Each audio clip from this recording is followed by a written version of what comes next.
হয়দি না হলে এও হয়ে যায় তো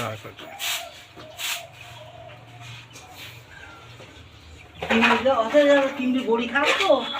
এই জন্য গরু পেঁচা মারা এইগুলো ধেরগুলি হলো গরুটা একটু উন্নতি হয় তো এই যে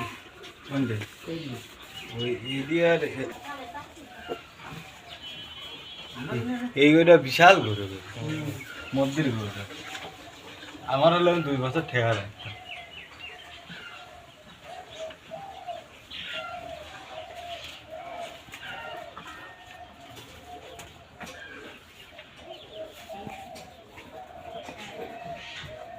ঠিক আছে